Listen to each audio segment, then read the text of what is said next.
శ్రీ గురుభ్యో నమః. శ్రీమతే రామానుజాయ నమః. నీలాతుంగస్తనగిరితటీ సుప్తముద్భోజ్య కృష్ణం పారార్ఘ్యం స్వం శృతిశతశిరసిద్ధమజ్జాపయంతి స్వోచ్ఛిష్టాయాం సృజనిగళితం యా బలాత్కృత్య భుంక్తే గోదా తస్యై నమైదమిదం భూయ ఏవాస్తు భూయః. ప్రియ భగవద్బంధువులారా, ధనుర్మాస వ్రతంలో ఈరోజు 17వ పాసురము. నిన్న నందగోప భవనం యొక్క భవనపాలకుణ్ణి ద్వారపాలకుణ్ణి మేల్కొల్పి ఆత్మజ్ఞాన నిష్టను కలిగి భగవద్ అనుభవాన్ని పొందడానికని చెప్పి ఆచార్య కులమును ఆశ్రయించారు. అంటే ఆచార్య సమాశ్రయణం చేయడానికి తగిన మార్గాన్ని మనకు సూచించారు. వారు తలుపులు తీసిన వెంటనే లోపలికి వెళ్ళారు, మన గోపికామణులందరూ కూడాను. ఇక్కడ లోపలికి వెళ్ళేసరికి గోపికలందరూ నందగోపభవనంలో ప్రవేశించారు. నందగోపుడు, యశోద, శ్రీకృష్ణుడు, బలరాముడు వరుసగా మంచాల మీద శయనించి ఉన్నారు. వారిని ఇందులో మేల్కొల్పుతున్నారు. రాక్షసులకు వచ్చి కృష్ణుడికి ఏమి ఆపద కలిగిస్తారో అని, గోపికలు వచ్చి ఎక్కడ ఎత్తుకుపోతారో అని జాగరూకుడై నందుడు ముందుని నిద్రిస్తూ ఉంటారు. యశోదమ్మకి తర్వాత లేక లభించిన కృష్ణుడిని వీడలేక ఒక పక్క కృష్ణుడిని ఒక పక్క నందుడిని ఉంచుకుని మధ్యలో యశోదమ్మ నిద్రిస్తూ ఉంటారు. చివర బలరాముడు శయనించి ఉంటారు. ఇది క్రమం. ఇది ఆచార్య యొక్క కులం అన్నమాట. అంటే ఇక్కడ రహస్యాల్లో రహస్యం మంత్రద్వయం ఒకటి ఉంది, ద్వయమంత్రం. ఇక్కడ స్త్రీ పురుషకారంగా ఉండగా నారాయణుని చరణములే ఉపాయంగా స్వీకరిస్తున్నాను. నేను చేసే సర్వ వ్యాపారాలు శ్రీమన్నారాయణుని కైంకర్యానికే, కానీ నాకు చెందినవి కాదు అనే అర్థం గల ద్వయమంత్రాన్ని పొందడానికి ముందుగా గురు పరంపరను మనస్సులో భావించుకోవాలి. అటువంటి ద్వయమంత్రాన్ని స్వీకరించడానికి అర్హత కలగాలి అంటే ఈ ఆచార్య సమాశ్రయణం చేసుకోవాలి. ఇలా చేయడం వలన మంత్రము, మంత్రార్థము, సర్వేశ్వరుని గురించి జ్ఞానము కూడా కలుగుతాయి. ఈ క్రమం ఎలా ఉందంటే ఆచార్య సమాశ్రయణం నందుడిని మేల్కొల్పడం, మంత్రప్రాప్తి యశోదమ్మని మేల్కొల్పడం, భగవత్ సాక్షాత్కారం శ్రీకృష్ణుని మేల్కొల్పడం, భాగవతాశ్రయణం బలరాముని మేల్కొల్పడం. ఇది క్రమం. ఈరోజు నందుడిని మేల్కొల్పుతూ ఉన్నారు. పాసుర విన్నపం. ఆండాళ్ తిరువడిగలే శరణం, அம்பரமே தண்ணீரே சோரே அறம் செய்யும் எம்பெருமான் நந்தகோபாலா எழுந்திராய், கொம்பனார்க்கெல்லாம் கொழுந்தே குலவிளக்கே எம்பெருமாட்டி யசோதாய் அறிவுராய், அம்பர மோடரத்து ஓங்கி உலகளந்தா ஒம்பர் கோமானே உறங்காதெழுந்திராய், செம்பொற்களலடி செல்வா బలదేవా ఉంబియం నీయుమురంగు ఏలో రంబావాయ్.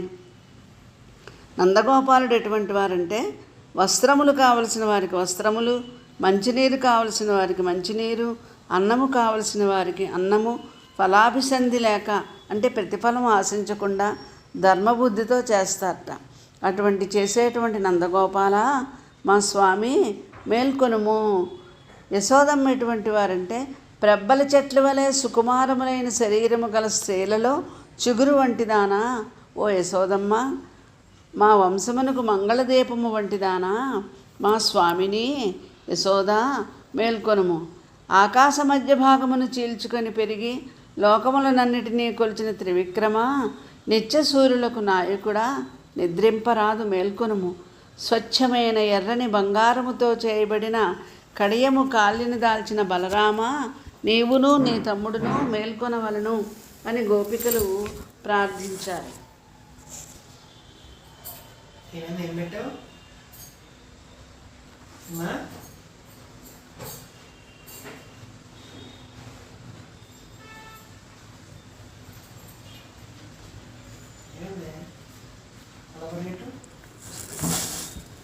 ముందుగా ఆచార్యులను చేరాలి అనుకున్నాం కదా, ఆయనే భగవంతుడిని అందించేవాడు. అందువలన గురువైనటువంటి గురుస్థానంలో నందగోపాల అని పిలుస్తున్నారు. ఈయన కృష్ణ భగవానుణ్ణి పెంచిన తండ్రి. ఎవరైనా నంద ఆనందమును గోపాల అనుభవించేవాడు. గో శబ్దములను పాల కాపాడేవాడు. తాను భగవదనుభవాన్ని అనుభవించి తనకు ఆ అనుభవాన్ని ప్రసాదించిన ఆ శబ్దాన్ని రక్షించి లోకానికి అందించేవాడే నందగోపాలుడు. ఆయన్ని స్తోత్రం చేస్తున్నారు. ఆహా, ఎంత ఉదారుడు అయ్యా! వస్త్రం కావాలన్న వారికి వస్త్రాన్ని, చల్లని నీరు కావాలన్న వారికి చల్లని నీటిని, అన్నము కావాలన్న వారికి అన్నాన్ని, కేవలము అది నా కర్తవ్యమని ధర్మంగా ఒసగే శీలము కలిగిన వాడు నందగోపాలుడు. ఏమిటి ఈ దానం ఇలా చేయడం అంటే, నందుడు దానం చేసినట్లు ప్రసిద్ధి ఉందా అంటే ఇక్కడ 3 కారణాలు చెప్తున్నారు. ఆయన ఇచ్చేవేమిటి? వస్త్రము, దానము. వస్త్రదానము. ఏది వస్త్రము? ఈ బాహ్యమైన శరీరానికి ధరించే వస్త్రము కాదు. ఈ వస్త్రము అంబరము. అంబరం అంటే భగవంతుడు, అంబర స్వరూపుడు, భగవంతుడు వసించే చోటు పరమాత్మ. ఆ పరమాత్మని యొక్క గుణగణాలని ఇస్తూ ఉంటాడు. ఆయన కావాలన్న వారికి దాన్నే ఇస్తాడు. చల్లని నీరు ఇస్తాడు.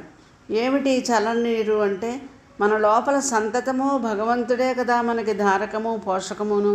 ఆయన నారాయణుడు కదా, అటువంటి భగవతత్వాన్ని అందిస్తాడు. సోరు. సోరు అనగా అన్నము. అన్నం అంటే పరబ్రహ్మస్వరూపం కదా, అందువలన పరమాత్మనే అందిస్తాడు. ఇక్కడ చెప్పబడిన 3 దానాల వలన పరమాత్మ యొక్క తత్వాన్ని, భగవంతుణ్ణి అందించేటువంటి ఉదార స్వభావము కలిగిన వాడు నందగోపాలుడు. ఆకలి ఉన్నవారికి అన్నం ఇచ్చినట్లు, దాహము కలిగిన వారికి చల్లని నీరు ఇచ్చినట్లు, తాపము కలవారికి ఉపశమనానికి, ఆర్తికల తీర్చడానికి బ్రహ్మ విద్యను ప్రసాదించేవాడు కనుక ఆయన్ని ఉదారుడు అని అన్నారు. ఆయన దానం చేసినప్పుడు నేను దానం చేశానని కానీ, నేను ఇస్తున్నానని కానీ అలాంటి ఆలోచన ఏమీ లేకుండా, ప్రతిఫలాపేక్ష లేకుండా ఇస్తారు. కావున ఆయన ఆచార్య స్థానంలో ఉన్నారు. అటువంటి నందగోపాలుని పిలిచి ఆచార్యుని ఆశ్రయించారు. ఇక్కడ ఎలా ఉన్నారు వీళ్ళు? ఒకవైపు జీవుడు, ఒకవైపు భగవంతుడు, మధ్యలో లక్ష్మీదేవి ఉంటుంది.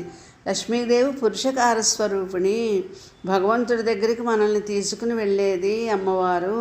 ఇక్కడ యశోదమ్మ ఆ స్థానంలో ఉన్నారు. మంత్రో మాత అంటారు, మంత్రస్వరూపిణి తల్లి. అంచేత యశోదమ్మ ఇప్పుడు మంత్రస్వరూపంలో ఉన్నారు. నందగోపాలుడు గురుస్థానం అయితే యశోదమ్మ మంత్రం. అటువంటి యశోదమ్మని పిలుస్తున్నారు ఇప్పుడు. ఆమె 2వ మంచం మీద నిద్రిస్తున్నారు. యశః అంటే కీర్తి, దా అంటే ఇచ్చేది. యశం దదాతీతి యశోద. ఆమె ఎటువంటిదంటే స్త్రీ జాతికల్లా చిగురు లాంటిదట. ఆ కులానికి నందవ్రజంలో మణిదీపము వంటిది. ఏమిటి స్త్రీ జాతి అంటే, ఆత్మస్వరూపాన్ని తెలియజేసే మంత్రములకే స్త్రీ అని పేరు. ఆనాడు రాముని కన్న తల్లి కౌసల్య, ఈనాడు భగవానుని కన్న తల్లి దేవకి, పెంచిన తల్లి యశోద. ఈ ముగ్గురులోనూ ఎవరు భాగ్యశాలి అంటే యశోదయే అని చెప్తారు మన పెద్దలు. ఎందుకంటే కౌసల్యకి దేవకికి పట్టనటువంటి అదృష్టం మన యశోదమ్మకి దక్కింది. స్వామిని కన్నది కానీ అనుభవించలేదు దేవకీదేవి. స్వామితో కొన్నాళ్ళు విశ్లేషాన్ని పొందింది కౌసల్య. కానీ పుట్టినది మొదలుగా బాల్యము తీరి శైశవము దాటి యుక్త వయసు వచ్చేదాకా ఆ ఆనందాన్ని అనుభవించింది యశోదమ్మ. ఈమెలో పూర్తిగా విహరించాడు భగవంతుడు. ఆమె మహామంత్రం కాబట్టి ఆ మహామంత్రములోనే భగవంతుడు అక్కడే విహరించి ఆమెకు మాతృస్థానం ఇచ్చాడు. అలా విశ్వమంతా వ్యాపించి ఉండి విశ్వాన్నంతా తనలో నిలుపుకున్న స్వామి అని అర్థం. నారాయణ మంత్రం తెలియగానే లోకంలో ఏ వస్తువు చూచినా, ఏ వ్యక్తిని చూచినా అదంతా భగవత్ స్వరూపంగా గోచరిస్తుంది. అటువంటి కుమారుణ్ణి కన్నటువంటి యశోదమ్మ ప్రబ్బలి చెట్లా వంగిపోతుందిట. ప్రబ్బలి చెట్లని నదుల ఒడ్డున పెరుగుతూ ఉంటుంది. అది నదీ ప్రవాహం ఎక్కువైపోయినప్పుడు దాని అంతటదే వంగిపోతుందిట. మరలా దాని అంతటదే లేస్తుంది. అలాగే యశోదమ్మ తనను ఆశ్రయించిన వాళ్ళకి ఏదైనా ఆర్తి కలిగితే తనంత తాను దిగివచ్చి వాళ్ళకు ఉపకారం చేసే స్వభావము కలిగినదట. ఇప్పుడు కృష్ణుణ్ణి మేల్కొలుపుతున్నారు. ఆకాశం మధ్య చిల్లుపడినట్లు పాదమును చాచి 3 లోకాలను కొలిచినవాడా, ఉంబరు మూడరత్తు పాదాలతో వామనావతారంలో కొలిచాడు కదా. అంబరం ఓడరొత్తు ఓంగి ఉలగలందా. ఈ వామనావతారం ఆయన అవతారాల్లో విశిష్టమైనది కాబట్టి తిరుప్పావే గ్రంథం 30 పాసురాల్లో 3 సార్లు అమ్మవారు స్తుతించారు. అటువంటి త్రివిక్రముడై కొలిచినవాడు, త్రివిక్రముడుగా వచ్చిన సన్నివేశాన్ని పదే పదే చెప్తూ ఉంటారమ్మ. అంటే ఇందులో అహంకారం తగ్గి ఉండాలి మనము. దీనికి కావలసింది త్రివిక్రమావతార మననం. ఆయన సకల లోకేశ్వరుడయ్యుండి సమస్తము తానయ్యుండి కేవలం ఒక పొట్టి వడిగై వచ్చి యాచన నెరుగునివాడు యాచకుడై వచ్చి తాను అర్థించి పొందిన దానిని ఒకరికి ఇచ్చాడు. ఇది మనం నేర్చుకోవలసింది. స్వామి, మా లోపల ఉన్న అహంకారమును మట్టుబెట్టి నీ దాసులుగా మమ్మల్ని చేసుకుందుకు నీవే కదా సమర్థుడివి అని స్వామిని మేల్కొల్పుతున్నారు. ఆయన లేవలేదు. ఎందుకు లేవలేదంటే పక్కనే అన్నగారు ఉన్నారు బలరాముడు. ఆయన ఆదిశేషుని యొక్క అంశ. వారిని మేల్కొల్పమని భగవంతుడి యొక్క ఉద్దేశ్యం. అందువలన గోపికలు బంగారు కడియము పాదమును దాల్చినవాడా లే అని పిలిచారు. ఏమిటి బంగారు కడియము అంటే చాలామంది బిడ్డలు కలిగి వాళ్ళు నష్టపోతూ ఉంటే వాళ్ళని బలరాముడు పుట్టిన తర్వాత పుట్టిన బిడ్డడు కృష్ణుడు బతికాడు కాబట్టి ఈ బలరాముడు కాలికి ఒక బంగారు కడియం వేశారట. ఈ బలరాముడు ఎవరు? ఆదిశేషువు. సమస్తము భగవంతుడి కొరికే త్యాగం చేసిన ఆయన. తన సర్వశరీరము భగవంతుడికే అర్పించినవాడు.